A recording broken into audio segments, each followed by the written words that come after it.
Welcome to That's What She Said, where we'll spill the tea on women empowerment in the Great Lakes Bay region with your host, Christiana Malacara.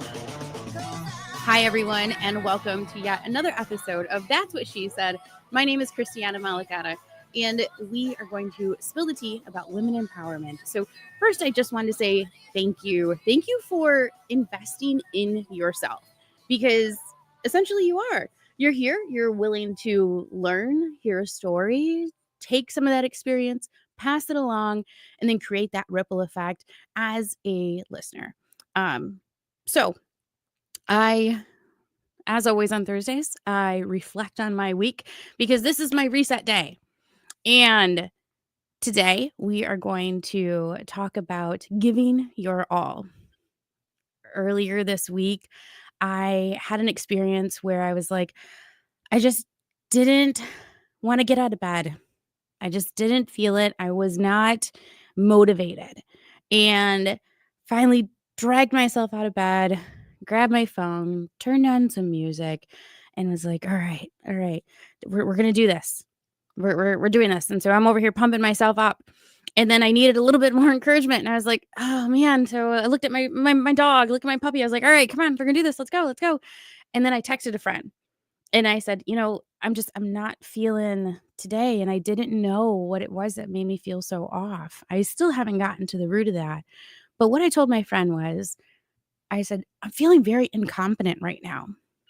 She immediately texted me back and was like, get out of here, girlfriend. No, we're not using that language, because being incompetent is the fact that you don't have the tools to get the job done. And she was reassuring me that I did have the tools to get the job done. That was pivotal for me to look at myself through her lens. And this is something that we do every week. We have conversations on That's What She Said about looking through another lens and creating a safe space to have a conversation. So when you, as the listener, are tuning in and you hear a story that really resonates with you, I just want you to be able to share that story with someone else or with me. Send me an email, message me, do all those wonderful things. So you are tuning in to That's What She Said with Christiana Malacara, and you can listen in on 100.5 and 790 on Sundays at 6 o'clock and 24/7 on Spotify. Today, we have a very wonderful guest who I feel when she walks in a room, she's just this very chill yet joyful person. If you saw my Facebook post, I said she radiates joy, and she does it in many ways that are quite unique. And I was thinking, how do you do this all the time? What in the world are you doing for yourself to radiate joy this strongly? So without further ado, we have our guest, Nicole Luczak. How are you doing? Good. How are you? Thank you for coming on today. I appreciate you. you. Having me. So how would the community know you?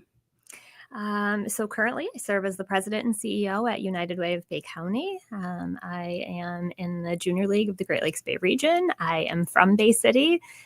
So I've only left for a short time. And other than that, I've stayed local. So active in the schools with my kiddos and running all around all the time. Busy bee.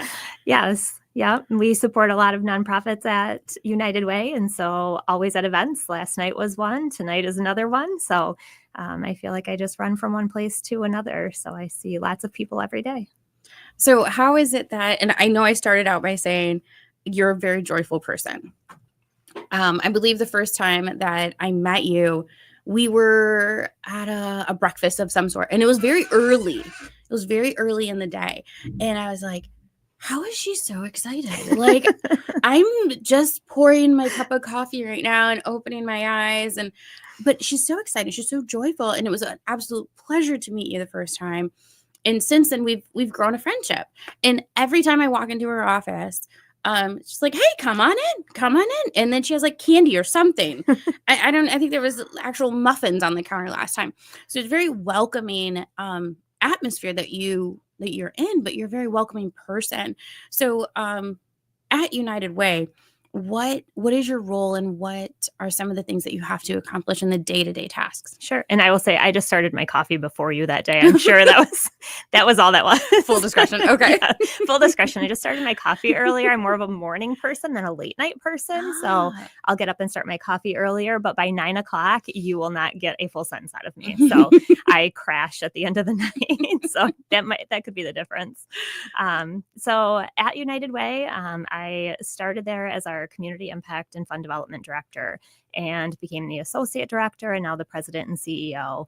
I really believe in our mission and the foundation that built United Way and what we stand for. So it's just ingrained in me to deliver that mission every day, inspire our team to keep growing. We have some creative staffing, as most nonprofits do. We have interns, Delta students, work study students. We have some part-time, some full-time staff. So really inspiring that group and energizing them. It's not just a job to anybody that's there. We're all in the nonprofit world because we have a passion for what we're doing. So I just like to inspire and motivate them to do all the great things that we do. You said that you stand behind the mission. What is the mission? So we are all about collective impact. We engage the community in all different ways. So, and I will probably repetitively say this, but there's always a way for any person to be engaged. It doesn't matter your gender, your race, your socioeconomic status. It's not just about dollars being given. It's give, advocate, and volunteer. So no matter who you are, what you're doing, what your life looks like, there's always a way to be engaged and help make the community better. And that's what we try to do, is engage everybody to help the community as a whole. So we focus on health, education, and financial stability and improving those for everybody. It sounds like you have a very dynamic staff. How is it that you're able to be a leader to so many different personalities in their different stages of life? That's a challenge. That's always a challenge, right? Yes. There's one training that I went through called Our Community Listens, if you've ever heard of that.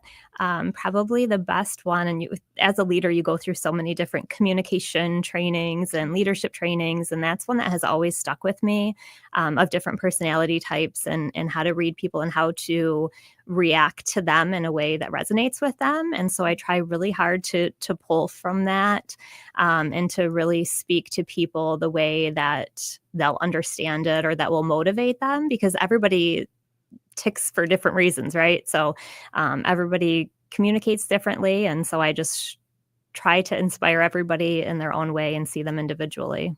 Everyone communicates differently. I like that, because I mean, it's true. Producer Jonathan will be able to tell you Christiana over communicates sometimes. And he just gets right to the point. Yep. Okay. Yep. So, and that's how staff are. So when you're giving instructions, some people need to have you, explain things more in detail. They need more detailed instructions. Sometimes people are very, okay, well, just give me the task and I'll go do it and be done. Some people really need that encouragement and the positive reinforcement more continuously to keep them motivated and keep them going. Some are just let me off on my own. So just kind of knowing how each person works, I think, helps. And I also I feel very strongly about, because we have a small team, about that dynamic being there and it being a positive environment for everybody. So before I hire anybody, I bring them in for a meet and greet with the staff to see how all of their different personalities mesh together and make sure everybody gets along really well, because one person can throw that off in a hurry.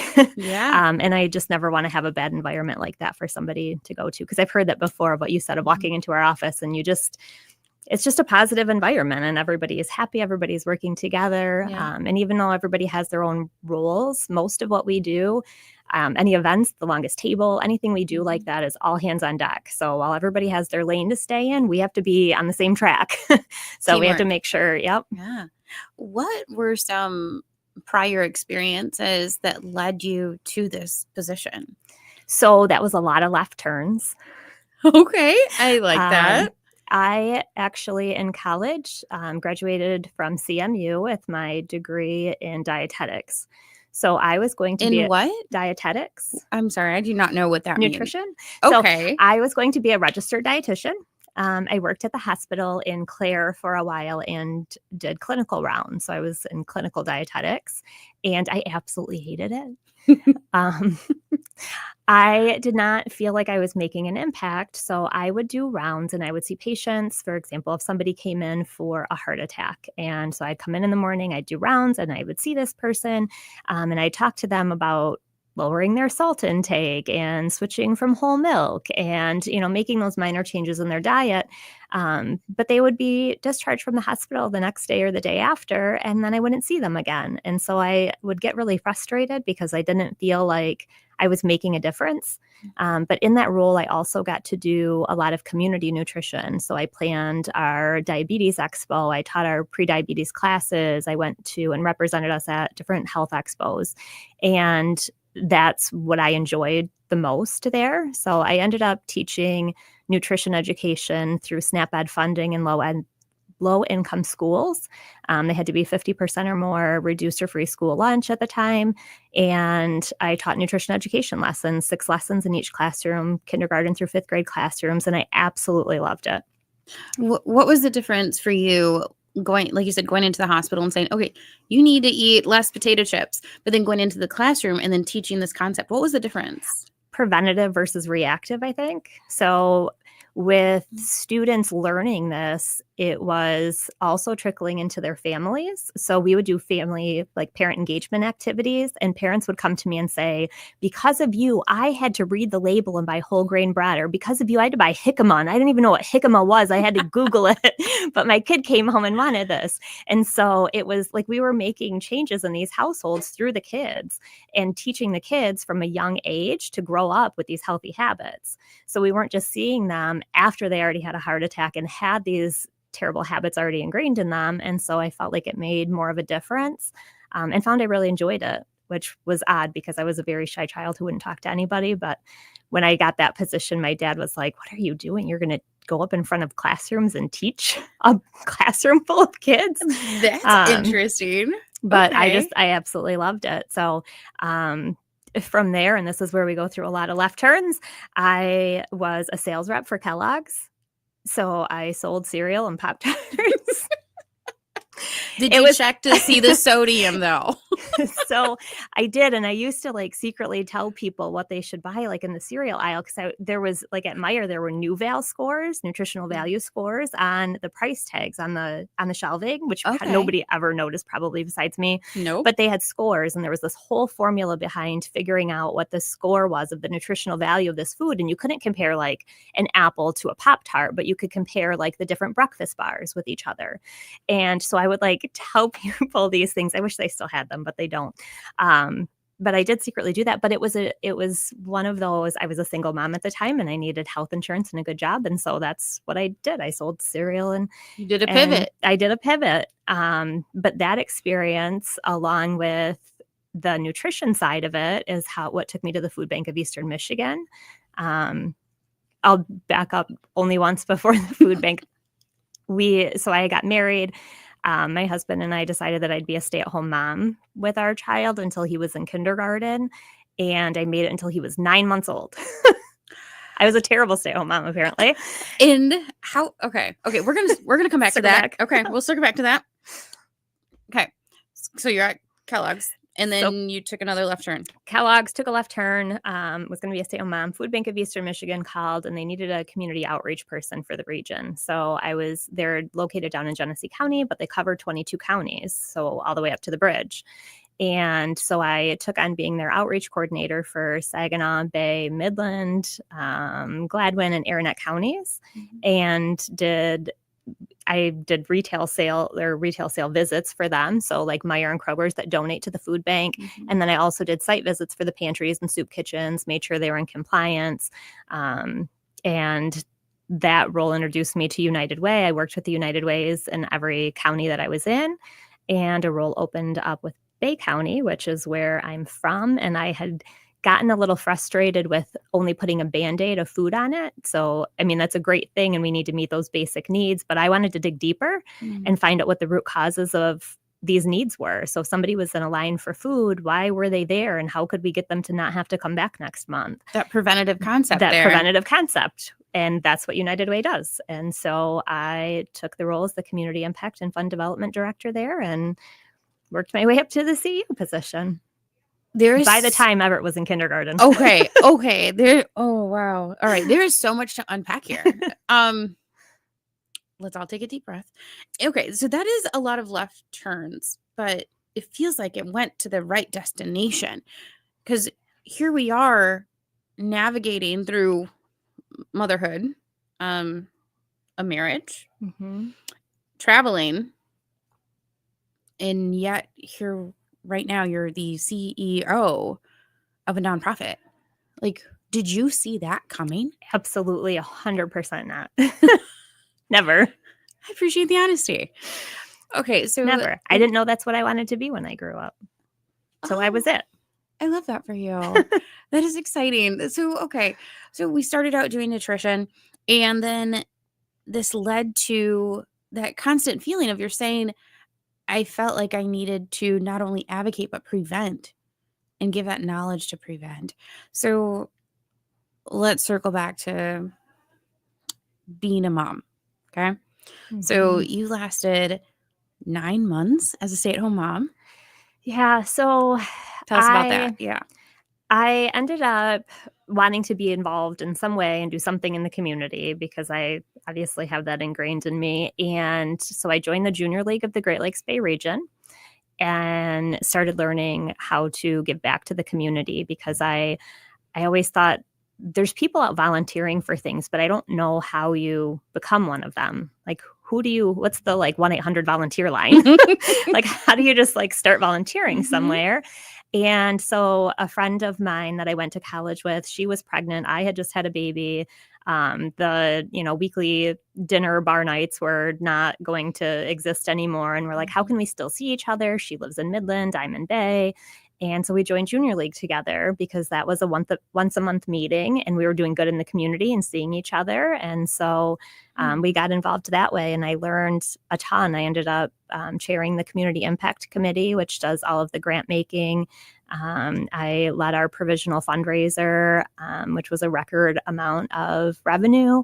And so I learned a ton from that, which gave me a lot of the tools that I needed for the job at United Way. And so how old was your little one at that time? So I joined, he was probably only 6 months old when I joined that. I joined that and I started teaching fitness classes, enhanced fitness classes through the Kidney Foundation. And I taught through the Red Cross. I taught first aid and CPR classes. I just like doing things and giving, I don't know. I like to be involved. I'm seeing a trend, but I'm also seeing your resume grow longer and longer. So when you went home and you were mothering, that was filling a different cup for you then? I guess how did you get to move out of stay-at-home mothering? So the role with the food bank was the first full-time job that I took after I was going to be a stay-at-home mom, and that was remote. So that was kind of how I'm I can put him in daycare a few days a week. I can be remote, flexible schedule. Didn't want to miss anything. My older son was in elementary school. And so I said, I'm not missing a field trip, a bake sale, anything. I'm going in for every class party. And I did. And I had a flexible schedule. And, they knew I wanted to do those things as a mom still. But I take my kids with me when I do a lot of these things. They've been to 1 million food distributions and volunteer opportunities. I want that ingrained in them, that they have this obligation to serve their community. So not only is it filling my bucket, but it does overwhelm me doing the mom thing and the work thing all the time. But I also think it teaches them a sense of social responsibility. And so I want them to see that and have it be just a normal thing growing up, so that as adults, they do the same thing. So you just touched on it a little bit, but what are some of those key components of why you take them with you?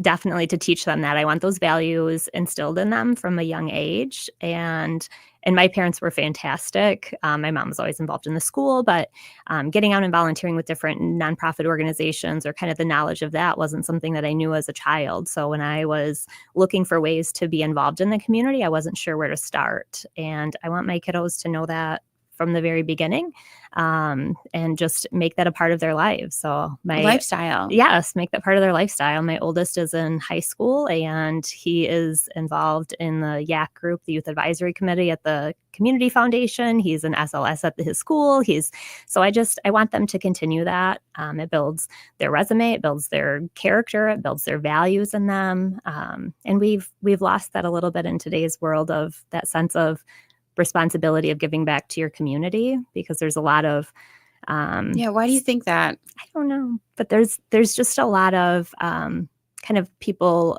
only looking out for themselves, where I feel like we used to have that sense of community, that taking care of one another so that everyone was there for you when you needed it. And I'd like to get back to that. So I'll start it with me and my kids. That's awesome. I really like how, and I use this term as, creating that ripple effect, and then, having that grow into other legacies. Because essentially your children are the next legacy, Mm-hmm. You're conditioning. So we have Nicole Luczak here from United Way Bay, and she is just one of those people who is constantly reaching out and building bridges within the community. So what are some of your favorite components in your favorite project with United Way? There's so many things that I do. When I ask that question to someone that truly enjoys their work, that's the response is there's so many. There's too many. Yeah. I don't know how to narrow it down, but tell me about one. Can I give you top two? Yes. Okay, I'll give you top two. So there's all of our events that we do. I'm always amazed what we do with our small and mighty crew. And we just finished our planning for next year, and looking at it and thinking, oh my gosh, we accomplished this with this small of a group. But one of my favorite days to stand back and watch is Day of Caring. I don't remember. Have you been to Day of Caring? No. Okay. Tell me about this. So Day of Caring is on a Friday closest to Earth Day every year. And it started actually with Rob Clark, who lots of people know from Michigan Sugar. He started a Winona Park cleanup, and United Way had a separate Day of Caring event where they would have like 20 volunteers come out and do a couple projects.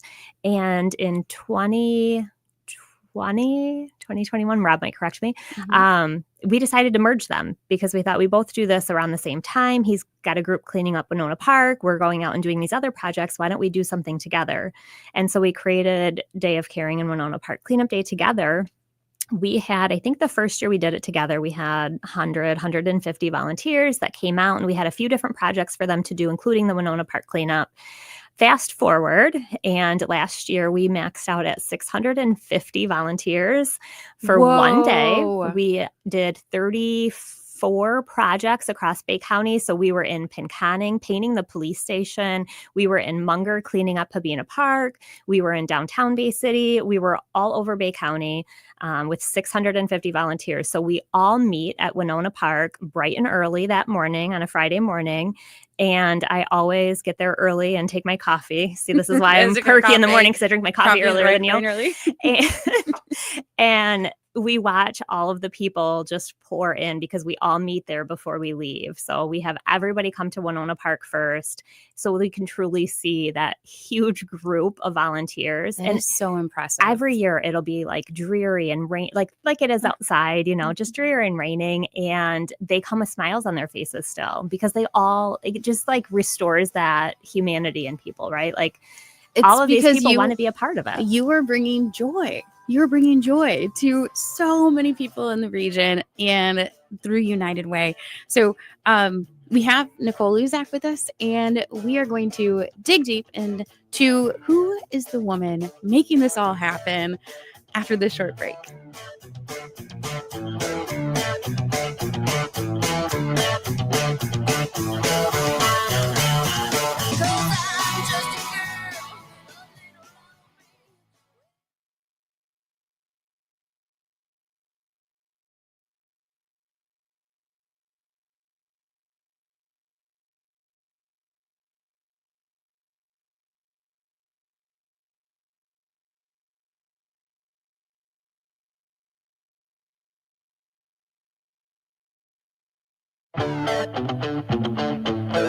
That's What She Said with Christiana Malacara is back.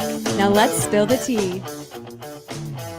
Hi, and welcome back to the second half of That's What She Said with myself, Christiana Malacara. And with me, I have a wonderful woman from the Great Lakes Bay region, specifically the Bay Area. We have Nicole Luczak, and she was telling us about her favorite things that basically the community does through her employer, which is United Way of the Bay Area. And we touched on one, which involved over 650 people. So let's hear what the second one was. So the second one is Longest Table. And this one has only been going on for 3 years now.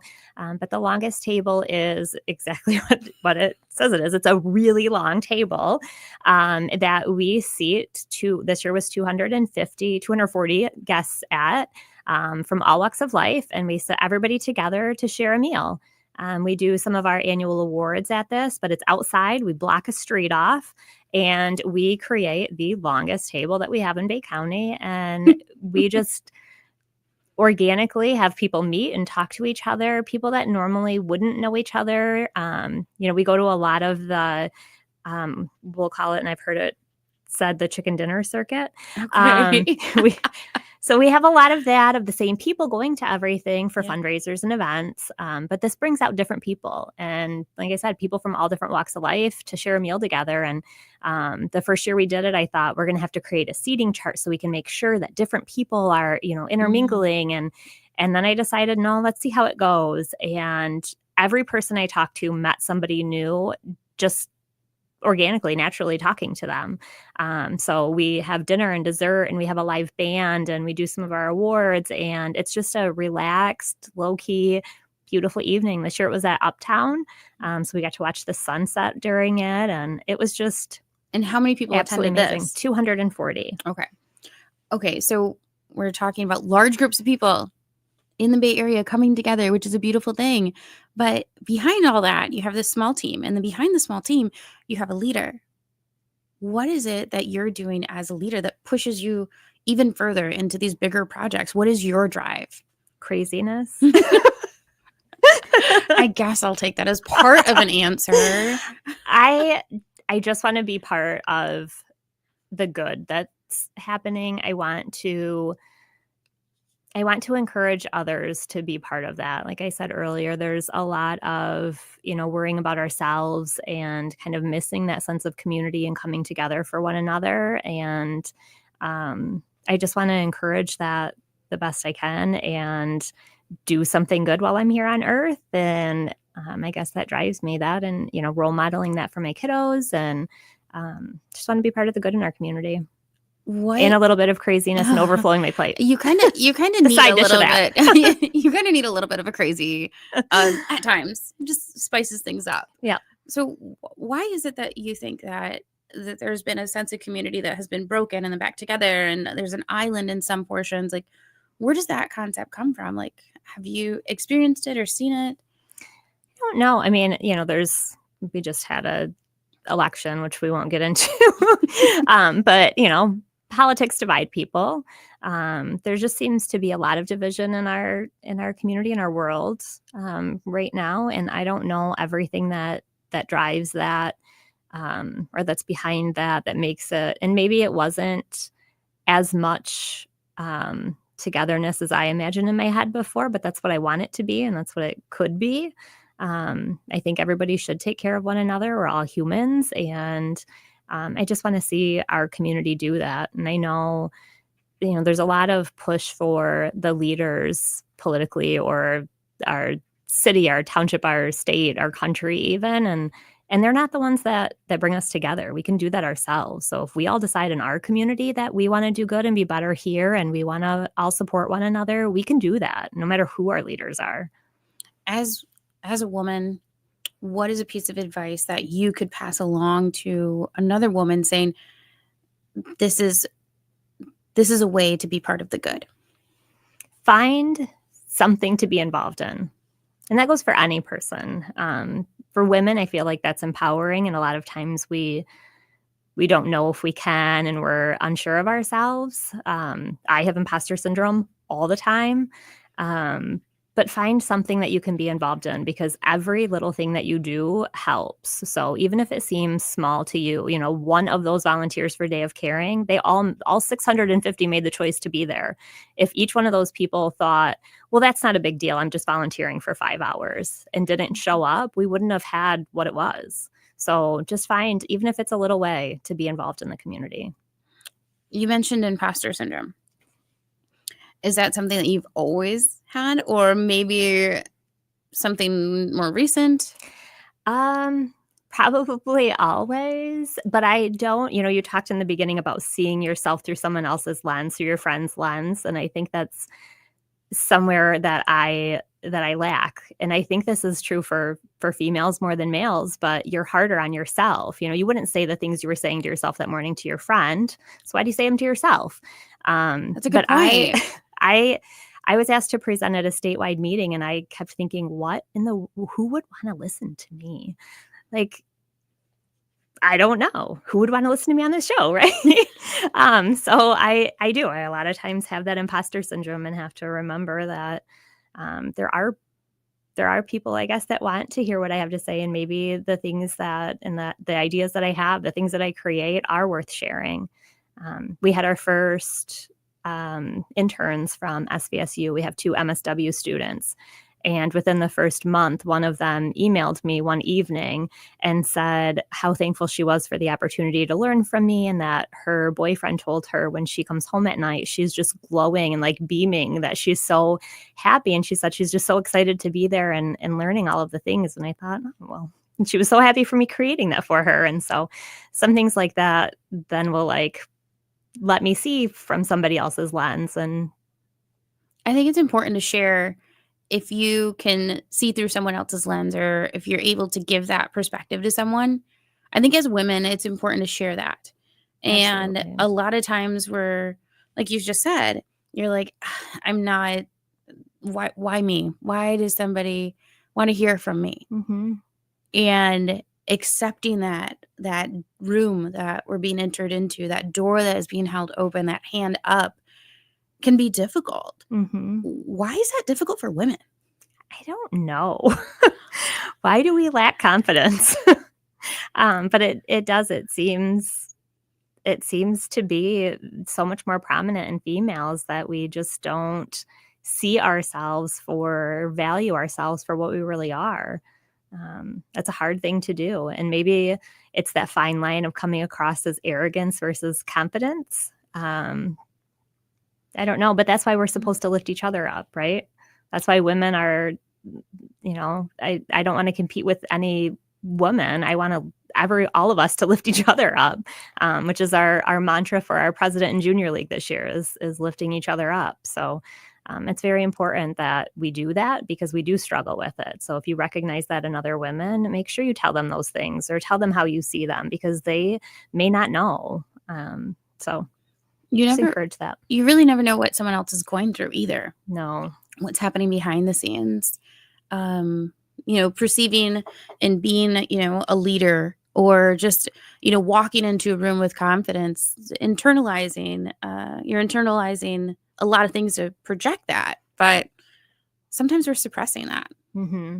Yeah. And everybody is going through something, right? There's always something in the background of home life, work life, that somebody is going through. So you don't know. Give people grace, give them compliments, and don't compete with other women.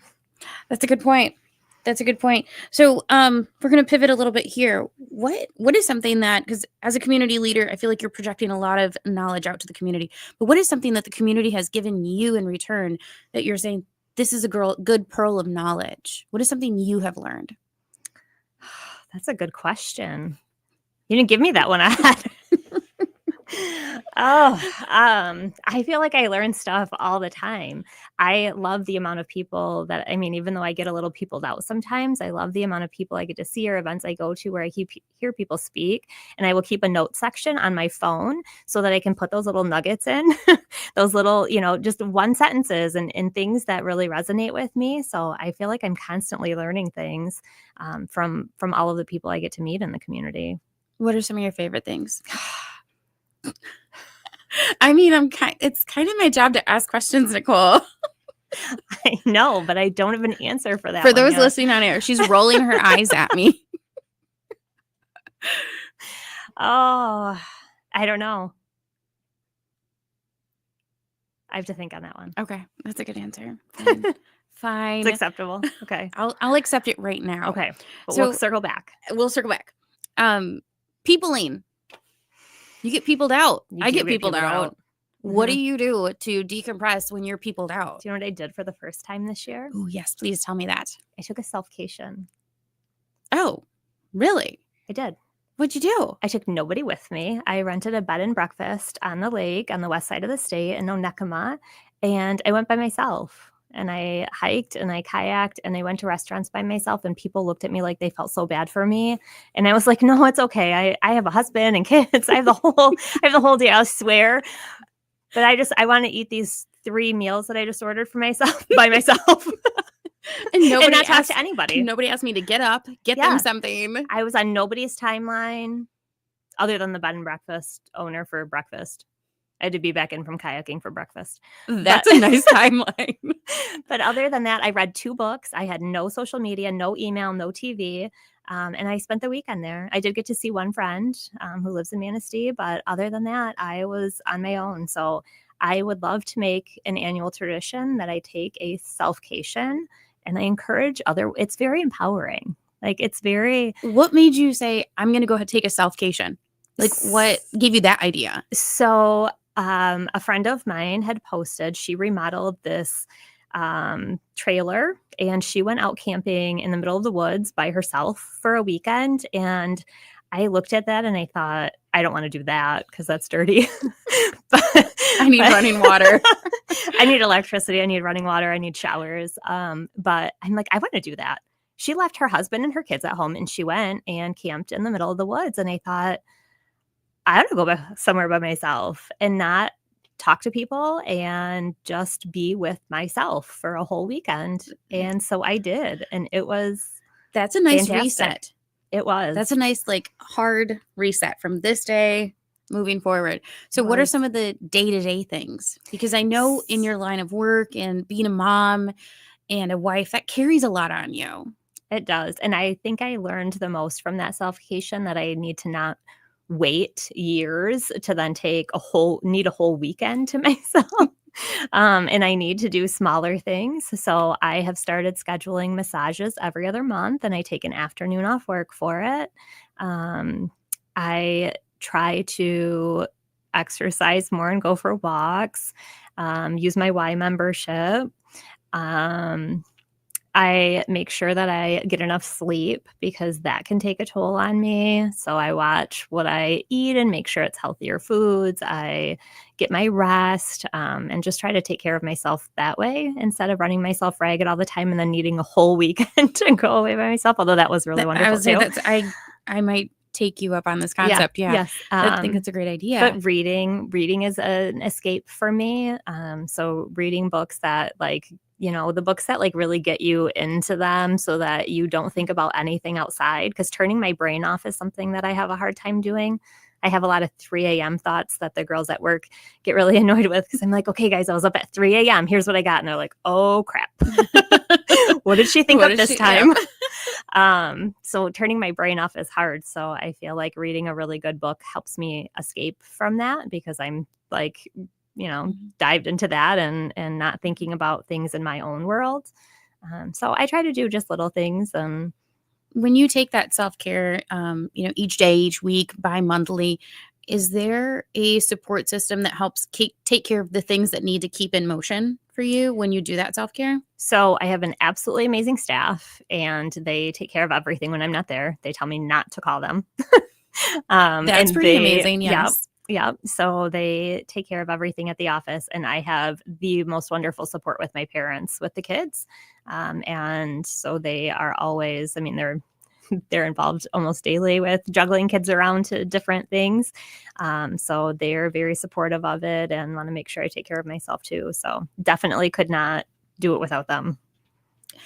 Parents are so pivotal in grandparenting. Mm-hmm. I know this. I'm learning more of it. And one thing that I personally struggle with at times is to thank the people that are stepping in when I need to step out. And I know that I'm not alone. I'm sure we have listeners who are like, yep, because you say thank you and then all of a sudden it becomes natural. It's like, you have to step in, I need to step out. Does it ever feel like you are overwhelming to your staff or your parents when you need to check out? Like, do you ever get that feeling? Sometimes. So I have learned of myself that I have unrealistic expectations of myself and how much I can handle. And so I've started trying to be very conscious if I have unrealistic expectations of others. So like overly ambitious? Yes. Okay. Yeah. Like what I can get done in a day or a week or a month or what we can do as a staff. Like I try to really right size that so that I'm not burning out staff. So I do think sometimes I think, well, if I can do all of this, you guys can do, You 5 can do times it. more, right? Yeah, exactly. But I try really hard to make sure that they have a good work-life balance. And even if I choose not to, sometimes I do make sure that they do. But they in return try to take care of me. So we just had Boss's Day and they bought me a pedicure and massage and facial and Oh the my whole work. goodness. So That's amazing. yeah, so You they do have an awesome push staff. that on me too. So when was that moment where you're like, this is unrealistic? Why am I pushing this expectation on someone else? Was there a moment of that So, realization? like we said before the show started, I hit 40, and I know I've had a couple birthdays since then, but we don't have to but- talk about that. but we don't have to talk about that. But the 40 mark, I feel like for me was, I don't know, like a turning moment of I really need to take care of myself and started doing a lot of self-reflecting on how I was looking at self-care and work-life balance. And I think looking into that helped me realize that those unrealistic expectations might overflow onto other people in my life. So I guess it was hitting 40. I needed reading glasses and self-care. When I hit 35, my ankle started being funny. But I Buckle up for 40. okay, all right. Reading glasses. I recently Googled the LASIK eye surgery. Oh, Oh, I think you still need reading glasses. yeah, you do. My moment with reading glasses, one morning I was using a new clay mask for my wrinkles. Oh, okay. And because 40. And so as I was doing the mask, I looked at the bottle to look at the directions for it. And I couldn't read them no matter where I held it. And I kept like looking in and out, like pulling it back further and closer. And like, I actually can't read that at all. And so I took a picture with my phone and then No, you didn't. You had that is equivalent to I'm just gonna say it, an old man in a recliner. I know. With a You magnifying can't find his glass. glasses? Yes. And there's a magnifying glass in the side pocket. You know, the stretchy ones Yeah. that they used to have. And Yeah. But I feel like it was a very millennial way to look at reading. it is. You did that beautifully. Thank you. So, okay. All right. We're just going to go here in the next 5 or 6 minutes here. Aging gracefully as a woman. What's your take? Where I know there's like you said, I had on a clay mask. I don't want the wrinkles. Mm-hmm. What? So you don't want the wrinkles? Are we embracing this? Are we doing gray hair? Are we not doing gray hair? What is your take on all that? I mean, I don't know that I'm the poster child for like gracefully aging, but thanks. You're gorgeous. Okay. For those who are listening, if you go to the Facebook page of That's What She Said, I post a selfie. I text all of my guests, please send me a selfie of yourself that I can put online to help, promote and let people know that who the guest is and put a face to name.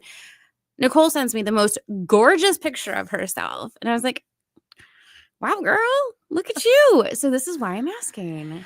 So this goes back to self-care though, right? Yeah. Like my skin is better now than it was in my 30s because I was running myself ragged and not taking care of myself. So I try in very natural ways to take care of myself. I don't, well, other than hair color, because the gray's not going to cut it. But other than hair color, I try just to take care of myself in very natural ways. So I don't do a lot. I mean, I do the under eye, right? Sunday mornings are for the bags. Self-care Sundays. Self-care Sundays. I think I used 2 masks while I was on my self-cation. So one of the things that I always tell younger girls is wash your face at night. That's a big deal. I know, but who does it as a teenager or even like in college? I never did it until I got older. And now I'm like, that's so gross. Why would I have done that? Let's wipe off today's germs. Yes. Yeah. I feel you on that one. But it's also that taking pride in what you look like. And when you feel good, when you look good, you feel good. Mm-hmm. And when you feel good, you're projecting, confidence, and you're radiating joy, and you're getting things done, and you feel accomplished. And it's this huge domino effect, essentially. It is. And it's weird that it goes so much back to what you look like for what you feel like. But even when I do presentations, if I don't feel good about the way I look, it never goes well. It's so correlated. So if I don't like the outfit that I put on that morning and I just don't feel comfortable in it, my gray's grown out and I haven't had hair day. It doesn't go as well. Right. So when you're confident, you present yourself differently. So we're going to just shift in the next couple of minutes here of your family dynamic. Okay. You said you have 2 little ones. Well, one in high school. I have like a grown man. Oh, okay. So you have a grown child and an 8-year-old. And an 8-year-old. So when we're talking about empowerment and, specifically on the show, we're talking about empowerment in women, but what are some things that you're doing outside of taking them to the food bank to empower them to do more? So role modeling is obviously the first one, getting them involved in things. So like I said, Grady's in high school and he's in YAC and SLS, and just showing him that those opportunities are there. He has to choose, what he wants to be involved in, but showing him that those opportunities are there. I don't have any women in my house to empower because I'm a total boy mom with a male dog, a husband, and 2 sons that wrestle all over the living room. So I don't have any daughters to role model that for, but I hope that, and one of the things that we talk about a lot is if they ever make any comments about girls, the traditional, like, girls can't do that, or, well, you can't do that, mom, I have to ask dad for that. And so we have a lot of conversation around that is not the case, and I can do anything. I might need to YouTube it. I might be bleeding when I get done. I might pull a muscle, but I can do it. I can do anything that a guy can do. And so I want them to grow up treating girls that way. And when they have a significant other, that they empower them to know that they can do anything that a guy can do. So I don't have any daughters to role model for, but I definitely try and ingrain in them that there is nothing that I can't do so that they then treat girls in their life that way. It sounds like you're doing beautifully. As a boy mom, that is a really good piece of advice to pass along, honestly. We've had boy moms on the show, and that is something that is new knowledge. So within the last minute here, what is a piece of advice that you would pass on to a woman in the Great Lakes Bay region who might have been in your shoes before as a stay-at-home mom that wants to transition out, or as a community leader? Find something that fills your bucket. Find some way to be involved, to be part of the solution in your community, because it means so much. It role models it for your kids. It helps the community. It fills your bucket. It builds confidence in yourself. Just find a way to get engaged. That's wonderful. Thank you so much for being on our show this week. I greatly appreciate you coming out and being a community leader to so many. And ladies and gentlemen, that was Nicole Luczak, and that's what she said.